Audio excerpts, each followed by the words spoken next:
நீலகிரி மாவட்டத்தின் குன்னூர் சட்டமன்ற தொகுதிக்கு என்னை வேட்பாளராக அறிவித்த எங்களது மாண்புமிகு கழகத்துடைய பொதுச் செயலாளர் அவர்களுக்கு வணக்கத்தை தெரிவித்துக் கொண்டு 2016 முதல் 2021 வரைக்கும் சட்டமன்ற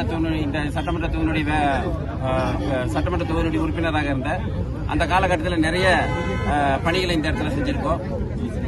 இப்போ மீண்டும் எனக்கு ஒரு வாய்ப்பு தந்திருக்காங்க. மீண்டும் தமிழகத்தில் நல்லாட்சி மலரும், அம்மாவுடைய ஆட்சி மலரும்.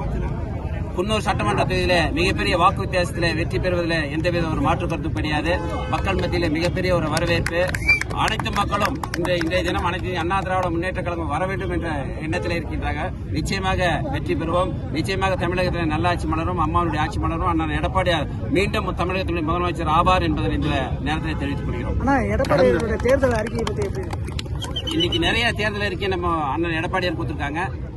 முதல் முறையா பாத்தீங்கன்னா இந்த திமுக ஆட்சியில நிறைய விலைவாசி சொத்து வரி நிறைய ஏற்றிருக்காங்க. அதனுடைய முதல் கட்டமாக உதவித்தொகையாக 10,000 ரூபாய் அறிவிச்சிருக்காரு. ஆட்சிக்கு வந்த உடனே 10,000 ரூபாய் அறிவிச்சிருக்காங்க.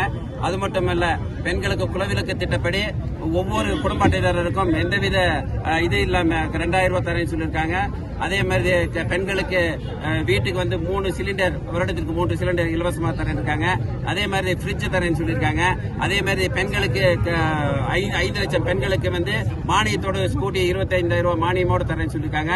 அது மட்டுமல்ல, படித்த இளைஞர்களுக்கு, வேலை வாய்ப்பு இல்லாத இளைஞர்களுக்கு +2 முடிச்சவங்களுக்கு 1000 ரூபாயும், காலேஜ் முடிச்சவங்களுக்கு 2,000 ரூபாயும் சொல்லியிருக்காங்க. இந்த மாதிரி எண்ணற்ற திட்டங்கள் நம்ம அண்ணன் எடப்பாடியார் அறிவிச்சிருக்காங்க. நிச்சயமாக தமிழகத்தில் நல்லாட்சி மலரும், மீண்டும் அம்மானுடைய ஆட்சி மலரும். அண்ணன் எடப்பாடியார் தந்த வாக்குறுதிகள் நிச்சயமாக நிறைவேறும் என்ற எந்த ஒரு தங்குத்தடையிலும் நடைபெறும். நிறைய இருக்கு. நான் முதல் முறையா வரும்போது ஒரு சில குறைகள் இருக்கு. இந்த முறை வந்தா நிச்சயமாக அத்தனை குறையும் நிறைவேற்றப்படும்.